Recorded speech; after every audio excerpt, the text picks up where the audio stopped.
Hello students, welcome to Biology World. I am Priyanka Shoran. From today onward, we will start about the angiospermic families. And before starting, first of all, we will discuss about the symbols that are used in the floral formulas. तो सबसे पहले floral formula और उनके symbols और जो floral formula है उनका भी क्या है एक समराइज कर लेंगे पहले ही, ठीक है। मतलब जो सारे फैमिलीज़ के जो फ्लोरल फार्मूला हैं उनको आज एक बार डिस्कस कर लेंगे और फिर वन बाय वन हम फैमिलीज़ को डिस्कस करेंगे। सो फर्स्ट जो फैमिली है एंजियोस्पर्म्स में उनका फॉर्मूला, मतलब पूरी फैमिली को है ना एक फॉर्मूला के थ्रू ही हम लोग क्या करते हैं डिस्क्राइब कर देते हैं और उस फ्लोरल फार्मूला के लिए हम कुछ स्पेसिफिक सिंबल्स यूज़ करते हैं और उस सिंबल से पता चल जाता है कि इसका जो सेपल है, पेटल है, एंड्रोशियम है, गाइनोशियम है वो कैसा है, कितने नंबर है, फ्री है या फ्यूज्ड है, ठीक है। So first will start with the BR। तो जो BR है वो किसके लिए होता है कि अगर फ्लावर में ब्रेक्ट प्रेजेंट है, ठीक है, फ्लावर में अगर ब्रेक्ट प्रेजेंट है तो हम लिखेंगे BR, मतलब द फ्लावर इज ब्रेक्टिएट। अगर EBR लिख देते हैं मीन्स ई ब्रेक्टिएट, मतलब उसके अंदर क्या है ब्रेक्ट एब्सेंट है। फिर जैसे हमने सिमेट्री पढ़ी थी फ्लावर की, ठीक है, तो अगर जो एक्टिनोमॉर्फिक सिमेट्री है तो उसके लिए हम क्या है ये वाला सिंबल यूज करते हैं कि एक सर्कल और उसमें प्लस का निशान। अगर जाइगोमॉर्फिक सिमेट्री है तो हम क्या है ये परसेंटेज का जो सिंबल है वो यूज करते हैं। If the flower is bisexual, bisexual मतलब कि जो मेल और फीमेल जो पार्ट है फ्लावर के वो एक ही फ्लावर में प्रेजेंट है तो दैट इज बाइसेक्सुअल और उसके लिए क्या है हम ये सिंबल यूज करते हैं this cross and this arrow, ठीक है, एक ही में होगा।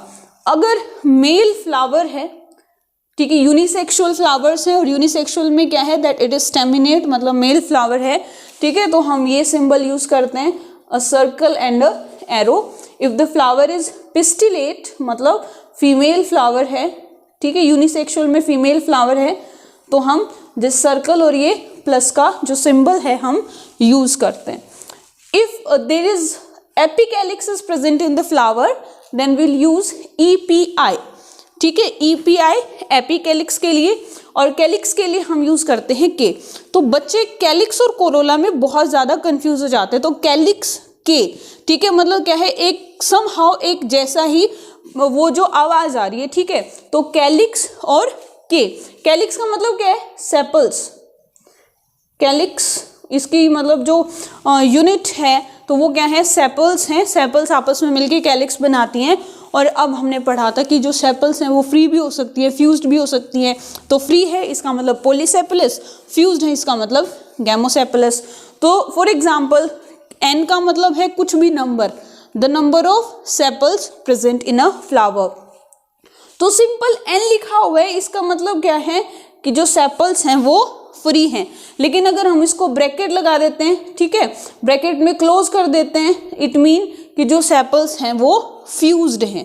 K for the calyx, N for the number of the calyx, free है इसका मतलब फ्री है, और अगर उसको क्लोज कर दिया ब्रैकेट में इसका मतलब क्या है वो फ्यूज्ड है, एक दूसरे से फ्यूज्ड है, दैट इज गैमोसेपलस कंडीशन है, ठीक है। फिर C किसके लिए है कोरोला के लिए, कोरोला मतलब petals, coloured part of a flower. अगर N क्या है number of petals, free N present है मतलब पॉलीपेटलस कंडीशन को शो कर रहा है, इसका मतलब क्या है पेटल्स फ्री हैं। अगर फ्यूज्ड है मीन गैमोपेटलस, ठीक है, तो वहां पर C और फिर N मतलब जितना भी नंबर है पेटल्स का और उसको हम क्या कर देंगे ब्रैकेट में क्लोज कर देंगे। अगर पेरियंथ फ्लावर है तो P हम उसके लिए यूज करेंगे, सेम अगर फ्री है तो N और अगर फ्यूज्ड है तो हम उसको ब्रैकेट में यूज कर लेंगे और यहाँ ब्रैकेट यूज कर लेंगे और यहाँ पे हम एक टर्म यूज करते हैं polyphyllous for the free perianth and gamophyllous for the fused perianth. A that is androecium, मतलब एंथर और फिलामेंट के लिए जो हम यूज करते हैं या स्टेमन के लिए जो यूज करते हैं, ठीक है, दैट इज एंड्रोशियम। अगर एंड्रोशियम फ्री है, पॉलीएंड्रस कंडीशन है तो N will be the number of stamens, और अगर कोहेशन है मतलब वो फ्यूज्ड है, ठीक है, जो डायडायनामस कंडीशन है, टेट्राडायनामस कंडीशन है, ठीक है, या फिर जो फ्यूज्ड है कि एक ट्यूब लाइक स्ट्रक्चर बना रहे हैं, मोनो अडल्फस है, ठीक है, तो एक तरह से जो अडल्फी शो कर रहे हैं, तो हम यहाँ पे क्या है कि एन यूज कर देंगे और उसको ब्रैकेट में क्लोज कर देंगे, मतलब भाई वो कोहेशन शो कर रहा है, ठीक है। फिर आता है गाइनोशियम। गाइनोशियम किसके लिए है? Female part of the flower, ठीक है, जिसमें क्या आ जाएगा? स्टिग्मा, स्टाइल और ओवरी, मतलब कार्पल। तो उसके लिए हम यूज करेंगे क्या? G. N the number of carpels, ठीक है, और अगर एन सिंपल है तो अगर फ्री है तो एपोकार्पस और फ्यूज्ड है मतलब सिनकार्पस, ब्रैकेट यूज कर लेंगे। अब हमने पढ़ा था different type of flowers on the basis of position of ovary and the different parts of the flower. तो ये जो सिंबल है जी और जी के नीचे एक ऐसे डंडा, ये बता रहा है कि भाई जो ओवरी है ना वो सुपीरियर है। और सुपीरियर ओवरी कौन से टाइप के फ्लावर्स में मिलती है? हाइपोगाइनस, मतलब जो और फ्लोरल पार्ट है वो ओवरी क्या है, उनको लीड कर रही है, उससे नीचे है, ठीक है। फिर अगर यही डंडा हम इस जी के ऊपर लगा दें, it means the ovary is inferior. और ये जो फ्लावर है ये क्या है? Epigynous flower. क्या है? Epigynous flower. तो ये याद रखना, कई बार क्या है सिंपल फ्लोरल फॉर्मूला पूछ लेंगे और भाई क्वेश्चन आ सकते हैं कि ये किसके लिए स्टैंड करता है, ये किसके लिए स्टैंड करता है। नेक्स्ट, अगर यही डंडा हम बीच में लगा दें तो ये क्या हो जाएगा? हाफ इंफीरियर या हाफ सुपीरियर ओवरी। और इस तरह के फ्लावर को क्या कहते हैं? Perigynous flower. क्या बोलेंगे? Perigynous flower. अब जो कई बार क्या रहता है कि जो पेटल्स वगैरह हैं, पेटल सेपल्स, ये क्या करती है? ये अटैच रहती हैं स्टेमन के साथ, एंड्रोशियम के साथ अटैच रहती है। तो अगर फ्यूज्ड कंडीशन में है, ठीक है, दो different floral parts, floral whorl अगर एक दूसरे के साथ फ्यूज्ड हैं तो उसको कैसे इंडिकेट करेंगे? ये देखो, दिस इज द पेरियंथ, ठीक है, और ये क्या है? एंड्रोशियम। तो अगर पेरियंथ क्या है? एंड्रोशियम के साथ फ्यूज्ड है, अटैच है, तो हम इसको ऐसे शो करेंगे, ठीक है, and this is known as epiphyllous condition. वही अगर क्या है, जो हमारा कोरोला है, पेटल्स हैं, वो अगर एंड्रोशियम के साथ फ्यूज हैं तो CA, और इन दोनों को हमने क्या कर दिया? दिखा दिया कि भाई ये दोनों क्या है? आपस में फ्यूज्ड है and it is known as epipetalous condition. अगर एंड्रोशियम और गाइनोशियम, एंथर, फिलामेंट, ठीक है, और stigma style ovary that is stamen और कार्पल्स अगर फ्यूज्ड हैं तो हम A और G के ऊपर क्या है? ये जो सेमी सर्कल है या फिर मतलब जो शो कर देंगे, ठीक है भाई। इन दोनों को हमने कनेक्ट कर दिया कि ये दोनों क्या है? फ्यूज्ड हैं and it is known as gynandrous condition. अब जैसे कि मैंने पहले भी बताया था, फ्लोरल फॉर्मूलाज को हम एक बार समराइज कर लेंगे और उसके बाद वन बाय वन इन सारी फैमिलीज को with example and economic importance हम लोग स्टार्ट करेंगे, ठीक है। तो पहली जो फैमिली है दैट इज क्रूसीफेरी। कौन सी है? क्रूसीफेरी। ई ब्रैक्टिएट है, एक्टिनोमॉर्फिक है, बाइसेक्सुअल है, जो सेपल्स हैं वो 4 हैं, फ्री हैं और 2-2 की कंडीशन में पाई जाती हैं। कोरोला है वो 4 का मल्टीपल है। एंड्रोशियम, ठीक है, डायडायनामिस कंडीशन में रहता है जिसमें outer 2 and inner 4 and the ovary is superior while the carpels are fused. Next is the Solanaceae family. It can be bracteate, it can be ebracteate. Actinomorphic, bisexual, calyx में क्या है? 5 sepals हैं, fused हैं।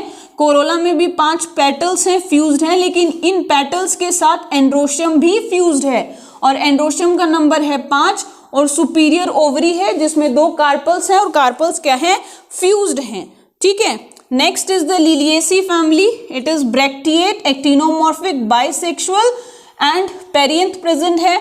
6 perianth होते हैं, ठीक है, मतलब we cannot differentiate between the sepals and the petals।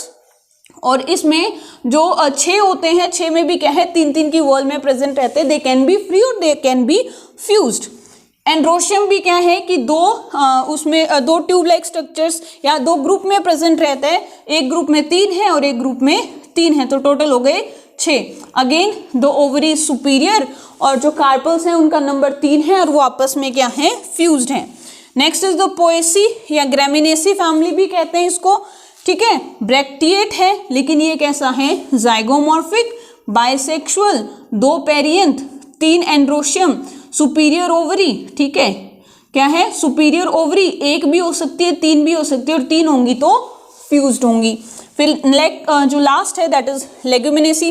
Leguminosae में ना बहुत सारी बुक में अलग अलग भी इसके वो जो फ्लोरल फॉर्मूला दे रखे हैं depending upon the different classes, मतलब लेग्यूमिनेसी को ही 3 पार्ट में डिवाइड कर दिया। तो इसका क्या फॉर्मूला है, ब्रैक्टिएट है, जाइगोमॉर्फिक है, बाइसेक्सुअल है, ठीक है, कैलिक्स है, उसका नंबर 5 है, फ्यूज्ड है, कोरोला। ये देखो ये कौन सी एस्टिवेशन है, चलो बताओ मुझे, इसमें एक सुपीरियर है, ठीक है, 2 फ्री हैं और 2 फ्यूज्ड हैं।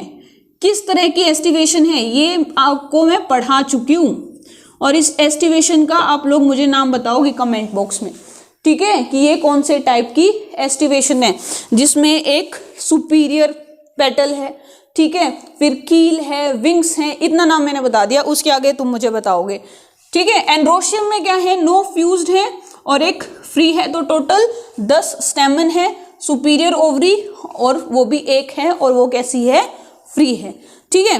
तो कल से मतलब जो नेक्स्ट वीडियो आएगी उससे हम क्या है एक एक फैमिली को डिस्कस करेंगे with the diagram, floral diagram, floral formula, example or economics importance. So that's it for today. If you like my video then please share and subscribe my channel. Thank you.